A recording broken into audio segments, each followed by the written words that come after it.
Om Shanti. This is the slogan from the Murli of the 29th of April. Make unhappiness your servant. Do not allow it to appear on your face. I don't know about you, but I find that a rather amazing way of saying things, as God's teachings often are. Here is unhappiness, and Baba is telling us that even unhappiness can serve us. Even unhappiness can play a positive role in our life. Because after all, what is a servant? A servant is someone who is there to help you, to do as you bid, to serve you. And moreover, a servant is hired for this. So can I imagine that my unhappiness is there to serve me, and it's something I have hired? So how does unhappiness serve me? I think it's quite clear that if we're honest, unhappiness tells me where I'm still weak. Unhappiness tells me that I am still weak. Or sensitive, too sensitive. For example, if someone I feel doesn't like me, or someone says hurtful words and I am affected, then I can understand by losing my happiness, being affected, that definitely there must be some weakness in my quality of self-respect, self-confidence. Or even more recently, Baba's talked about illness. If the body gets ill and I lose my stage, I lose that happiness, definitely it's indicating to me that on some level or another, I've been taking support from this body. My body, or my heart, requires a happy, healthy body in order to feel happy and healthy itself.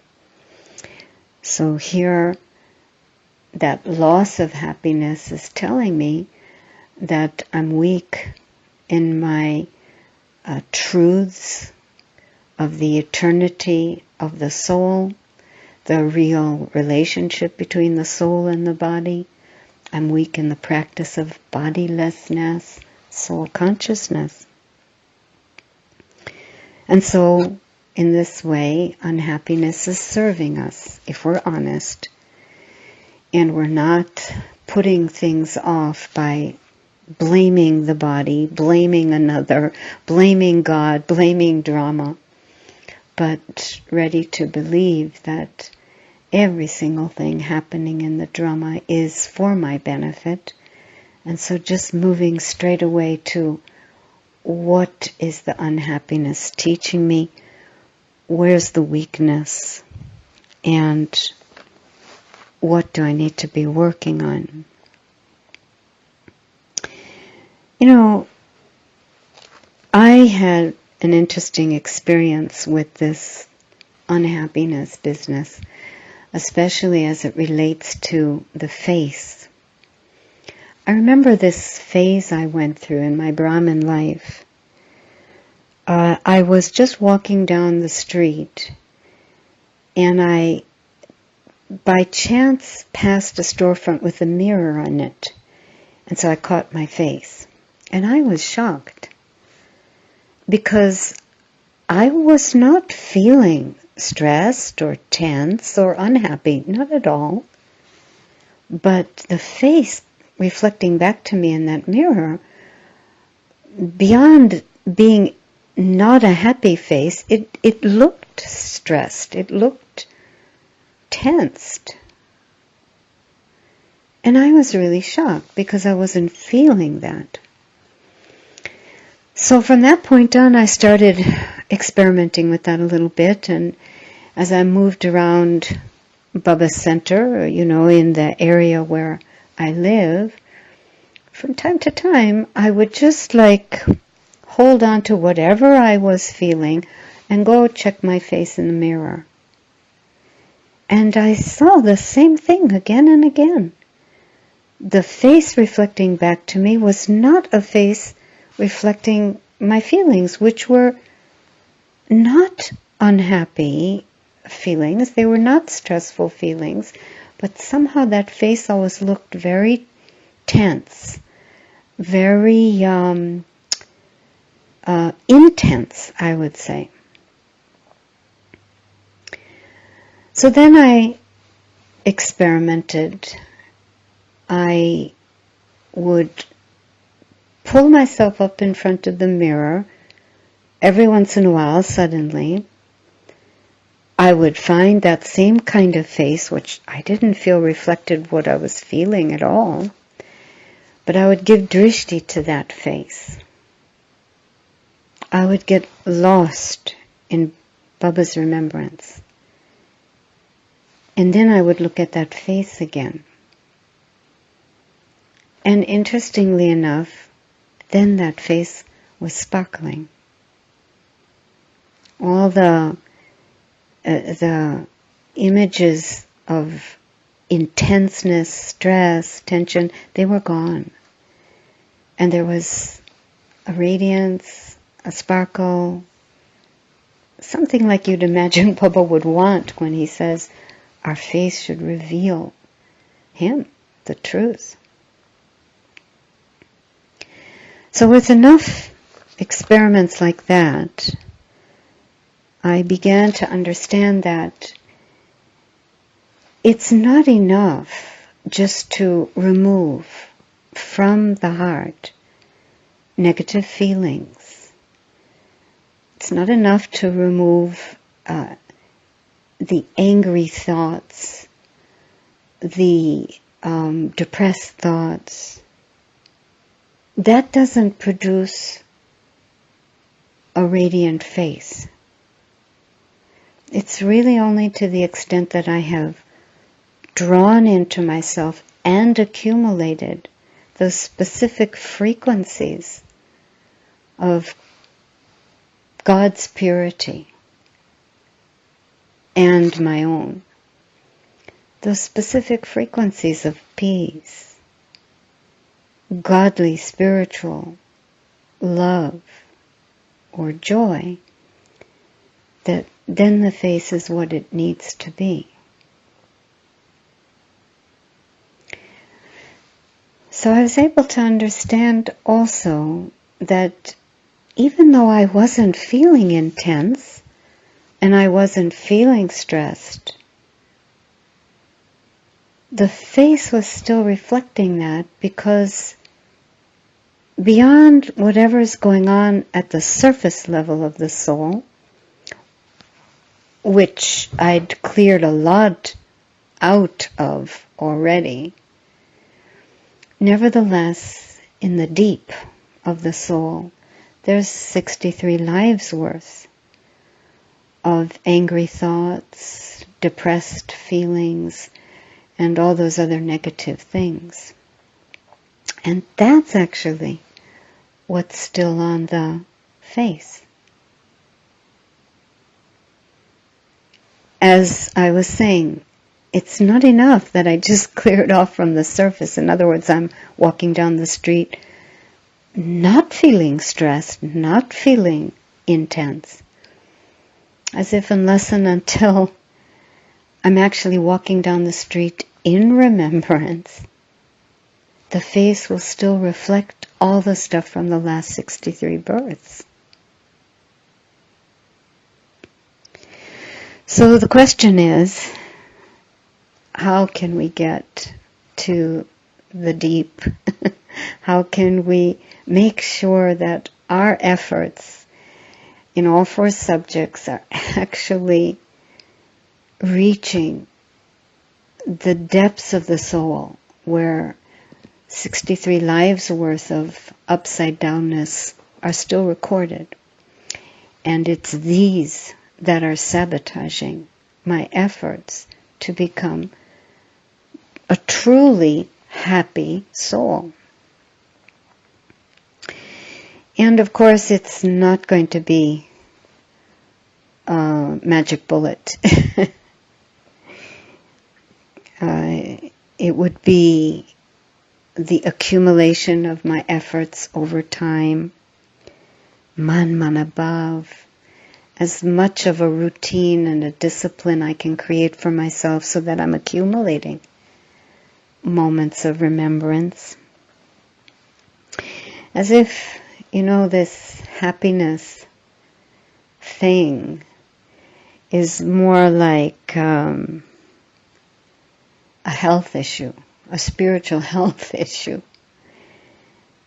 whereby if I'm not happy, it means that I've picked up some bug. Sometimes Baba calls it the flu.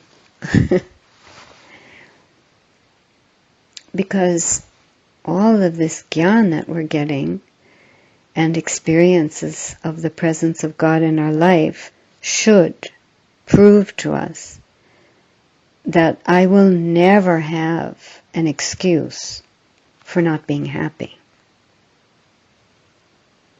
If I've understood even to the slightest degree the repeating drama, the laws of karma, and then on the other side, my part, this confluence age, the hugeness of my fortune, then I'm really just deceiving myself if I'm still giving any excuses for not being happy. So this unhappiness is really like a chronic illness, which has really taken over the soul. So we can say chronic illness, like say being overweight, You're not going to lose weight overnight, and it's not going to be a magic pill that'll help you lose weight. You've got to come up with a whole new way of living, basically. You've got to educate yourself about the right foods to eat, what kind of exercise is safe for you, and you've got to start, and then you have to keep it up. There has to be such a discipline. You need patience, you need faith, you need a vision, positivity, so many things in order to lose lots and lots of excess weight. And I've come to feel it's the same for this spiritual weight of unhappiness that has accumulated on the soul. We have to really understand what food for thought helps us reduce that unhappiness and what kind of food for thought makes us heavier, increases that weight. We have to exercise. Amrit Vela, preparing well for Amrit Vela, traffic controls, service through the mind while eating, all of these different things are a kind of exercise for us. Not to mention churning, so many things. So, bottom line on all of this, I think, is that in order to really make sure that I come up with a routine and I stick to a routine that really allows the light and might of God's pure presence in my life to reach those deep, deep crevices down below in the soul. Main thing is to check my motivation. How serious am I about becoming a happy person? How much do I find that attractive? A human being walking around the planet who radiates, who sparkles, a kind of healthy well-being that nothing can diminish. Nothing can diminish. How attractive do I find that kind of vision? Because I think that defining that as a goal, a destiny for myself, full health to I, the soul, that then I begin to really identify all the different things I'm doing, aspects of the carelessness and the laziness that Baba spoke of yesterday, which is keeping the weight on, keeping me heavy, not allowing me to become light.